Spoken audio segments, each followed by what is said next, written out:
Good morning and welcome to the channel. We're back with another episode, and in today's episode we are going to be replacing this floor, which was a cork floor that had been water damaged, with a tile floor. We'll be using 8x8 hexagon white tile, porcelain. To begin this endeavor, we got to remove this floor. Pops up fairly easily, but of course you got to make sure you remove the toilet and the vanity. That's what I'm doing here. Should have done that first, but oh well. Pretty straightforward. Check out more videos on how to do that if you're unfamiliar. But once you have removed those, you can go ahead and begin removing the rest of the floor. Usually you have to cut off your baseboard first because your floor goes underneath that, so it makes the process easier. That's what I do here. Goes pretty quick, especially on time lapse.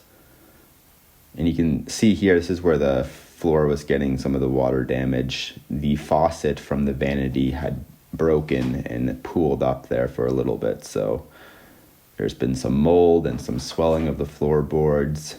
It's not pretty and doesn't smell great. They have this vapor barrier, so I got to remove that and see what's underneath there. As you can tell, I'm scratching this floor to see what it is, and it's a type of MDF type of board. I'm not quite sure. I think they might call it K2, but we definitely have to remove that for tiling. I removed that, moved the camera out for that because it was pretty messy, and that revealed the original tongue and groove or plank subfloor. There's been some water damage around where the old toilet had been. We have to replace that. It's a pretty simple step. I drew some lines halfway onto the joist, cut it out, make sure your saw depth is set accordingly so you don't cut into the joist. Use my oscillating tool to clean it up, and then get a piece of 3/4 inch plywood. Either end is resting on that joist, and screw it in, and that takes care of that problem area. You want to make sure your subfloor is sound and secure and not rotted. And I'm even going to add an extra layer of 3/8 plywood with 1¼ inch flooring screws. You want to make your floor rigid and continuous, so this is a good way of doing that. If you do apply a subfloor like this, you want to make sure that there's a gap in between your joints where your new plywood meets. That just allows for expansion and contraction a little bit. And then I make sure I really screw this off because each plank should be screwed into the new plywood subfloor. So every 4 inches or so, you want to make sure it's secure. And then I can begin the actual tile application. And the first step is to add a decoupling membrane. I'm using a brand called Schluter, and this is their uncoupling membrane called Ditra. I'm just going to be using Schluter for this whole project. It's easier if you go with the same system. This product allows for your substrate, for your flooring, to decouple from any horizontal movement in the floor below, up to a certain extent, of course, but it's a good bit of assurance just to make sure you don't have any cracks translating through your movement of your house into your finished product, into your tile. Cut's pretty easy. I dry fit all my pieces first.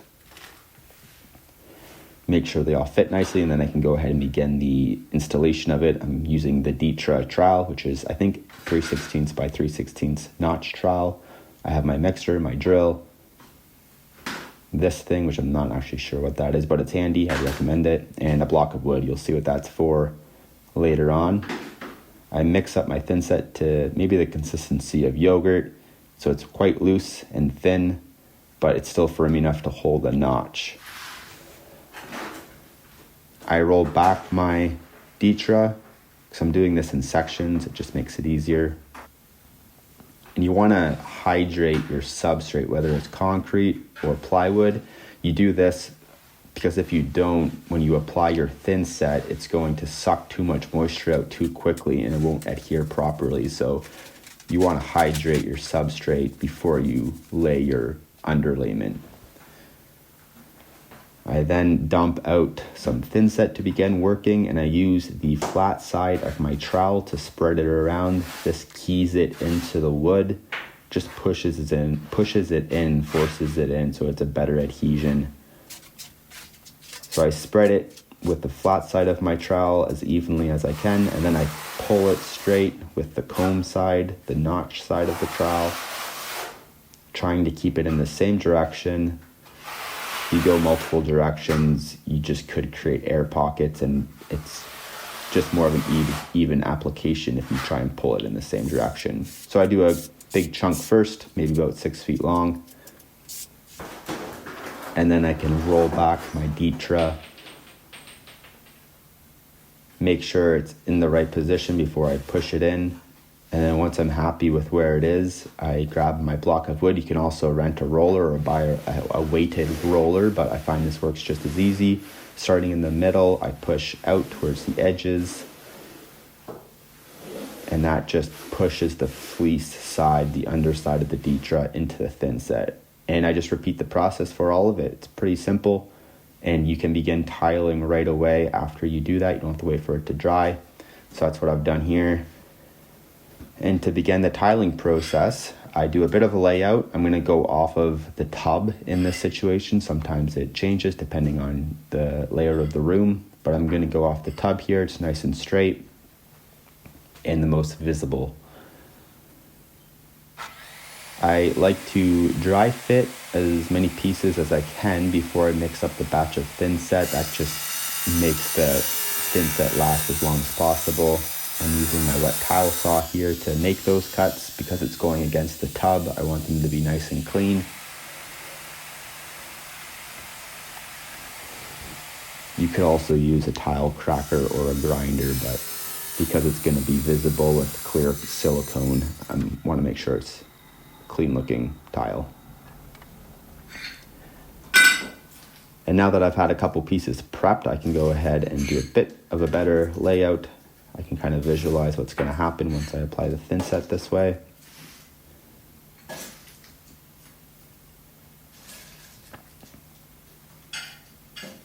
And then once I've laid it all out, I can go ahead and mix up my next batch of thin set. This is a bit of a thicker consistency. I have a bucket of clean water. That's really important too, with a sponge. But the consistency of the thin set is more similar to peanut butter maybe. So it's a little more firm. I'm using a 1/4 inch by 1/4 inch notch trowel to apply this, so it holds that notch a bit better. I apply a few globs of thin set to begin, and then just like I applied the Ditra with, I use the flat side of my trowel to push it into the waffle shape voids of the Ditra. You want to fill up all of those voids because that helps create a separate substrate of tile.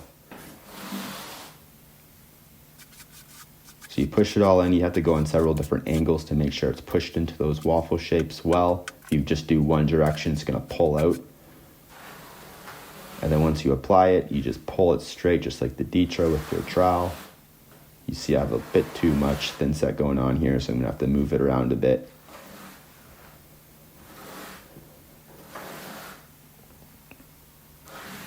And again, you want to pull in one direction, because if you go too swirly, it's going to create air pockets and just more of an unevenness.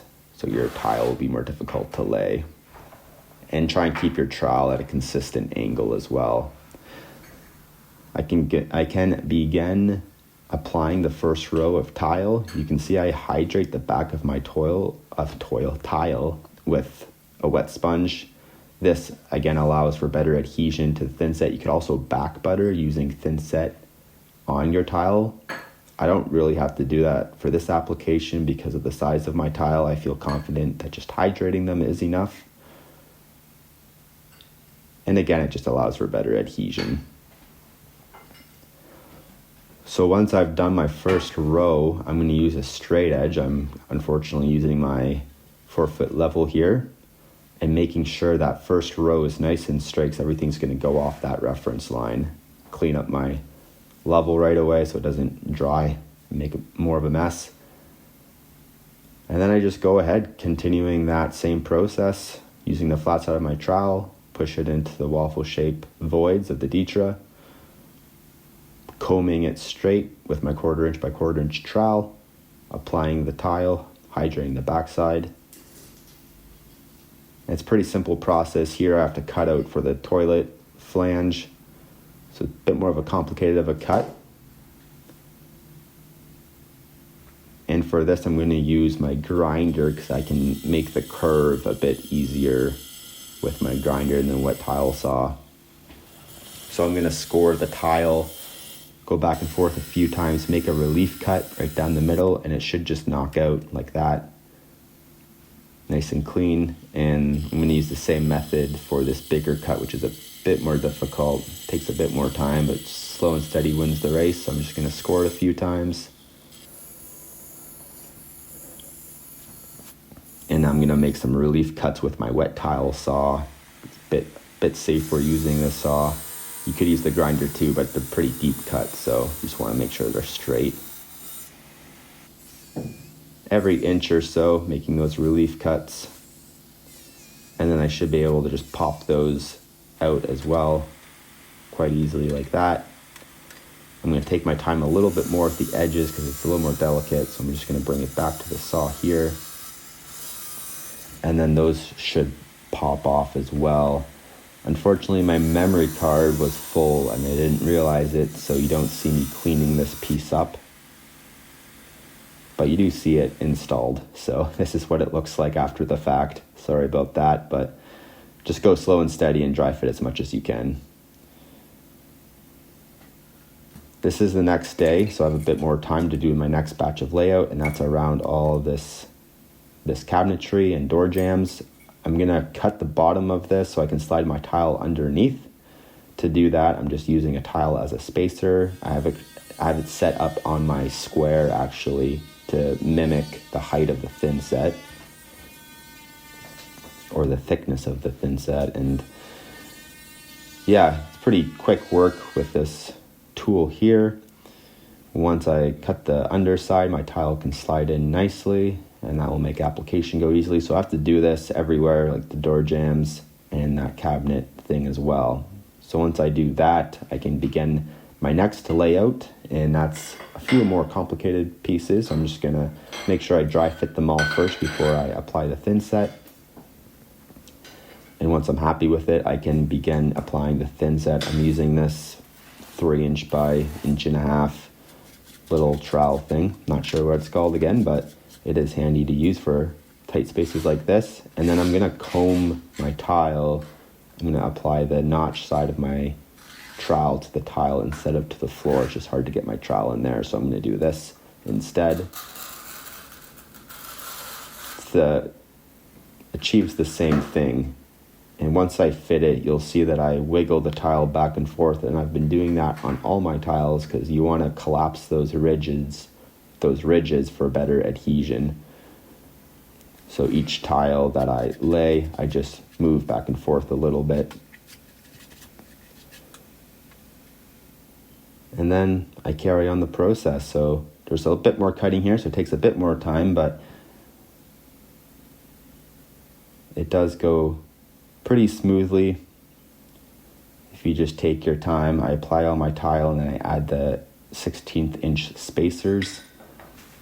And these are the last few tiles here by the door, so they're also quite important to make look nice. I mark them for that reason, so I know where they go. And I'm gonna use my stone here to sand the edge a little bit so it's a bit cleaner looking because I'm not using a transition strip.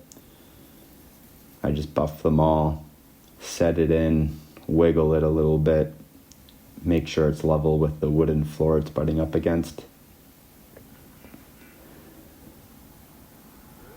And I just continue that process for these last remaining tiles. If they're squeezed out, then I just squeeze out of the thin set, just wipe it right away with the wet sponge.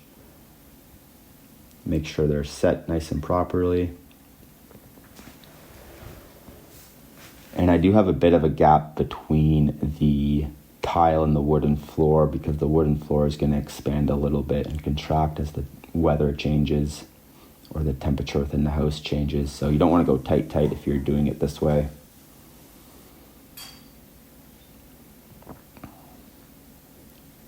And there we go, it's done. Turned out pretty good. Here's a bit more of a closer look. You can see there's maybe like a 1/16 gap between the wood and the tile. And the next day, I can go ahead and remove all of those spacers, and the grout stage begins. So first things first, for the grout stage, you want to remove all this thin set squeeze out. I just use my utility knife. There's tools you can use, but I find this is most effective. And I want to remove it between any grout joints, otherwise your grout won't be able to push into that grout line and your thin set will poke through and it'll just be a mess. So for proper installation, remove all the squeeze out.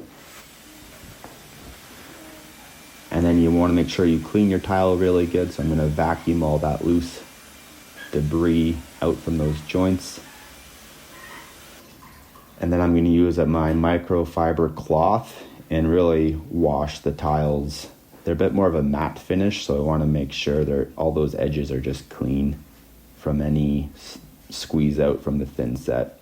And once that's done, it's the grouting stage. So you want to make sure you have some clean buckets of water, your float, that trowel thing again, and you want to follow the manufacturer's recommendation on the mixing ratio. They're all a little different. Make sure your mixer is attached to your drill. The chuck is getting a bit loose. And then just follow, what the manufacturer recommends for the ratio. And once you mix it all up, typically for most grouts, you have to set it aside and let it slack for a little bit. I think this grout in particular was a 5-minute mix time, and I'm cleaning the edges as I go because I don't want there to be any inconsistency with it. And typically there's some splash up on the sides. So once you set it aside, again for a couple minutes, you let it slack up, and then in that time I'm going to hydrate my tiles now, and this kind of just helps lubricate the tiles so I can apply my grout a little easier, because they are a matte finish tile. I give it a final mix, and then it's ready to apply onto the floor. You want to be careful if this is your first time. Don't bite off more than you can chew. Do a smaller portion, because this stuff does dry and make a mess if you're not familiar how to use it. But to apply it, you just spread it around. You have to go multiple angles to push it into the grout joint itself. That's really important. Otherwise, you'll just pull it out of the grout joint if you just go one direction or even two directions. And because this is hexagon tile, I have to go a bunch of different directions to make sure I push it into that crack. And I just spread it around. I'll do a section that I can still be able to reach without going onto it. You'll see here that I've done maybe a 5-foot section by 3 foot, maybe 4. And then I go back with a clean sponge after the grout joints have firmed up, usually 20-30 minutes depending. And I want to wipe off any excess grout that's on top of the tile. The key to this is just to keep your sponge clean and don't add too much water, like wring your sponge out as good as you can. And then you just repeat that process. Spread it, push it into the grout lines. Don't do too much. And once the grout firms up, you can go back and wipe it with the sponge. And then this is 2 hours later, so there's a haze that has developed on the tile. You can see my footprint there. And this is a cleaning stage, so this is also really important to get right. Again, using a clean microfiber cloth, folded up usually is how I go about it. You just want to remove all that excess off the tile.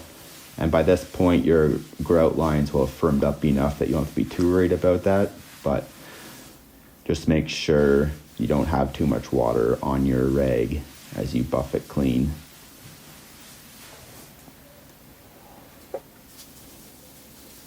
Bit of a tiring process. I keep rotating my rag to a clean side. It's just a bit more efficient this way. And you're guaranteed to have a clean side each time you flip it over. So that's a good habit to get into. And you just repeat this process again for the whole floor. And once you're done, you're thankful because it is tiring on the arm. And this is the finished product. I've installed the baseboard and the vent and the toilet and the vanity. That's going to do it for this video. Thanks for watching, and I'll see you in the next one.